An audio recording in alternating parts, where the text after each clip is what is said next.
आप सब लोगों से। बाबा साहब अम्बेडकर इस देश में मानवतावादी राज को लाना चाहते थे और इसके लिए उन्होंने 2 साल 11 महीने 18 दिन में भारत का संविधान लिखा।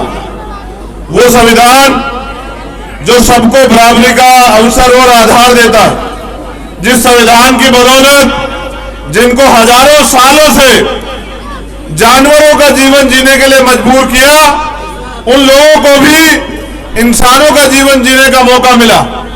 मैं धन्यवाद देता हूं बारंबार बाबा साहब अम्बेडकर को कि इस देश में महिलाएं पैर की जूती समझी जाती थी, उस देश में प्रधान से प्रधानमंत्री बनने का अवसर जो है बाबा साहब अम्बेडकर ने महिलाओं को संविधान के जरिए दिया। उन्होंने जाति धर्म नहीं देखा, उन्होंने देश की तमाम महिलाओं को उनका सम्मान, उनकी गरिमा और अवसर की समता देके डॉक्टर, इंजीनियर, वकील, जज, IAS, IPS तमाम तरह के अवसर उनके जीवन में लाने का काम किया। ऐसे परम पूज्य बाबा साहब अम्बेडकर की जयंती समारोह हम लोग मना रहे हैं साथियों। मगर मेरा ये कहना है आपसे कि बाबा साहब अम्बेडकर का सपना अधूरा।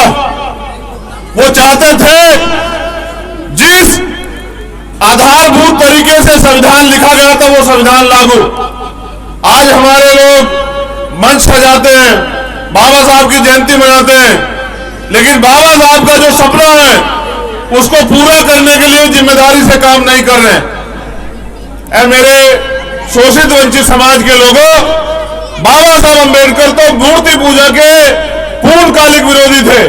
वो तो ये चाहते थे कि इस देश में विज्ञान की बात हो, ज्ञान की बात हो, इस देश के तमाम लोगों को जाति धर्म के आधार पर जो अन्याय अत्याचार सहना पड़ता है वो खत्म हो जाए।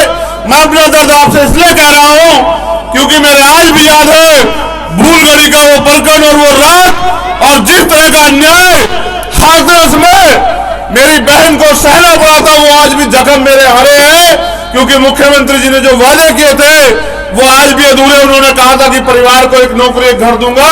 मुझे बड़े दुख के साथ कहना पड़ रहा है कि झूठे मुख्यमंत्री ने आज तक उस परिवार को ना घर दिया ना नौकरी दी। मैं ये दर्द आपसे इसलिए कह रहा हूं। सम्मानित साथियों, पहले तो कोई भी बहन बेटी या कोई भी समाज का व्यक्ति उसके ऊपर अन्याय अत्याचार हो, ये भारतीय संविधान आजादी नहीं देता, जाए नहीं देता। लेकिन अगर होता है, दुर्भाग्य इस देश का कि इस देश की सबसे मेहनतकश कौम जो इस देश की सारी गंदगी साफ करती है, जो इस देश को साफ रखने के लिए अपने जीवन की आहुति वो सीवर टैंक में, सीवर में देने का काम करती है, का तमाम तरह के शोषण को सहते, अपमान को सहते हुए और बहुत कम तनख्वाह पे इस देश की गंदगी साफ करती है। उस समाज को जो है अगर उसकी हिस्सेदारी हक की बात आती है तो ये सरकार नकार देती है। मैं बस आपसे अपना दर्द बयां कर रहा हूं, ये अन्याय अब हम सहने वाले नहीं है इस देश में। ये सरकार को पता होना चाहिए। लेकिन समस्या ये है, जब तक हम लोग बटे रहेंगे तब तक ये अन्याय हमारे साथ होता रहेगा।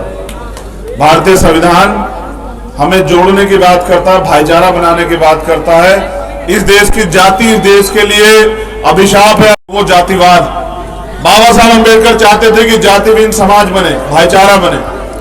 लेकिन अगर जातिहीन समाज राजनीतिक लोगों को बनाना होता तो आज इस देश में जातियां ना होती, जाति के नाम पे शोषण ना होता, भाईचारा ना टूटता, घृणा ना पैदा होती, छोटे बड़े की भावना ना पैदा होती।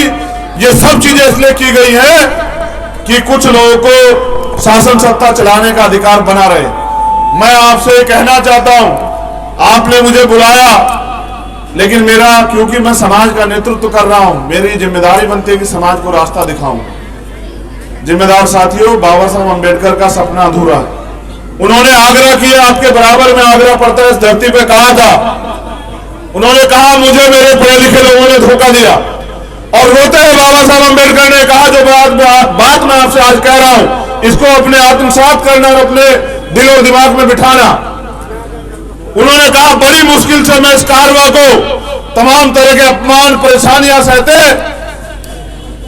बड़ी मुश्किल से मैं इस कारवां को यहां तक लेके आया हूं। अगर आप इसको आगे नहीं ले जा सकते, इसको पीछे मत जाने देना।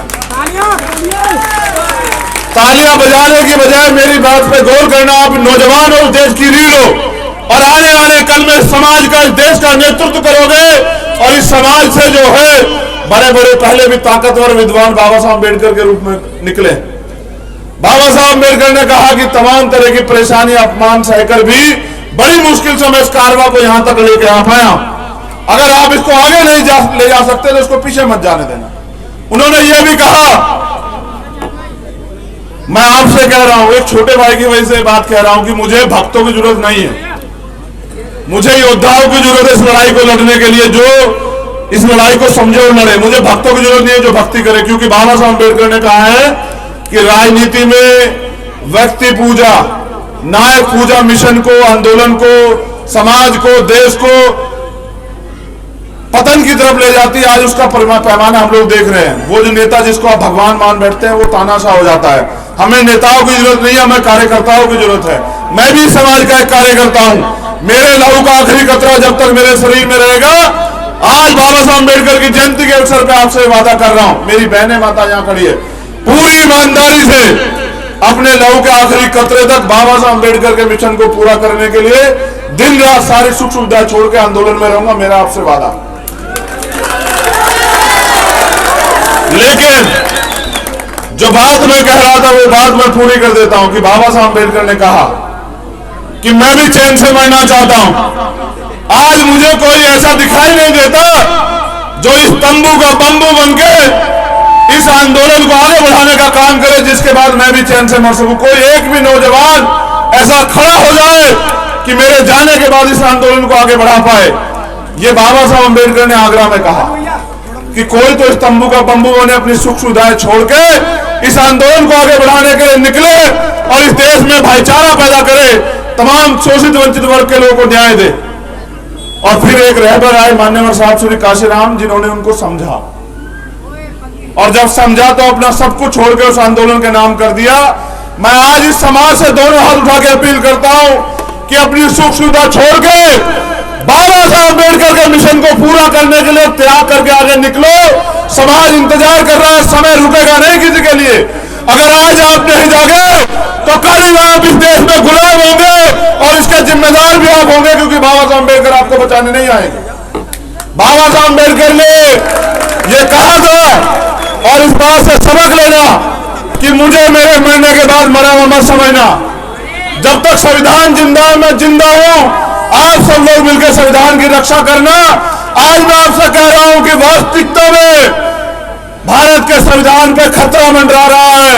ए बाबा साहब अम्बेडकर के अनुयायियों, उठो, निकलो घर से और कमर कस लो कि अब हम इस देश में गुलामी का जीवन नहीं जीएंगे, गुलामी की बेड़ियों को काट देंगे।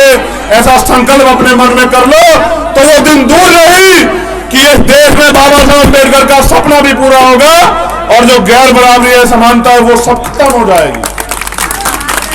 क्योंकि अगर वो गैर बराबरी है, समानता खत्म करनी है तो आपको इस देश की शासन सत्ता पे काबिज होना पड़ेगा, क्योंकि बाबा साहब अम्बेडकर ही तो इस देश में मानवता की बात करते हैं। उनके अनुयायी जब शासन सत्ता में आएंगे, जब उनके हाथ में राज होगा, कानून की ताकत होगी, तभी तो परिवर्तन होगा।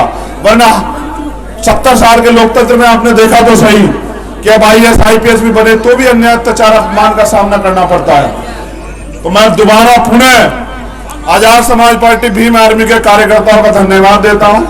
यहाँ उपस्थित मेरी छोटी छोटी बहनें, बच्चियां, उनका धन्यवाद देता हूं। वहां उपस्थित मेरी माताएं, बहनें, बुजुर्ग, उनका धन्यवाद देता हूं। और यहाँ की कमेटी का भी धन्यवाद देता हूं। एक दिन बाबा साहब का सपना पूरा करने के लिए इकट्ठा मत हुआ करो। एक दिन 14 अप्रैल को जयंती मनाने से या 14 अप्रैल के महीने में जयंती मनाने से बाबा साहब का सपना पूरा नहीं होता। अगर बाबा साहब का सपना पूरा करना है तो अपने जीवन में इस दर्द को आत्मसात करो कि बाबा साहब ने अपने 4-4 बच्चे कुर्बान करके हमें ये जीवन दिया। मुझे कहने में कोई परहेज नहीं कि अगर आज मेरे तन पे सफेद शर्ट है, ये मंच सजा है, ये टेंट लगा है और हमें आजादी मिली है स्वाभिमान सम्मान से अपने महापुरुषों के आंदोलन को, उनकी जयंती को मनाने की, तो ये बाबा साहब अम्बेडकर की देन है, भारतीय संविधान की देन है। इसकी रक्षा सुरक्षा आपको करनी पड़ेगी, वरना अन्याय अत्याचारी तो अपना रंग दिखा चुका है। वो तो कहता है कि हम इस देश का संविधान खत्म कर देंगे। मैं आपसे पूछना चाहता हूं क्या आप भारतीय संविधान को खत्म होते देखना चाहोगे? दोनों हाथ उठा के बताओ, देखना चाहोगे क्या? तो फिर मेरी बात को याद रखो कि हमें अपने, मेरे साथ इस संकल्प को दोनों एक हाथ उठा के ऐसे, मंच के लोगों से भी मेरा निवेदन है कि वो हाथ उठा के ऐसे संकल्प ले कि हमें अपने जीते जी बाबा साहब अम्बेडकर और माननीय साहब श्री काशीराम के अधूरे सपने को अपने नौका के कतरा लागू करके उनके सपने को पूरा करना है और अपने जीते जी बाबा साहब अम्बेडकर के सपने को पूरा करके दिखाना है। बहुत बहुत धन्यवाद। जय भीम, जय भारत, जय मंडल, जय संविधान। बहुजन हिताय बहुजन सुखाय आप सभी के लिए।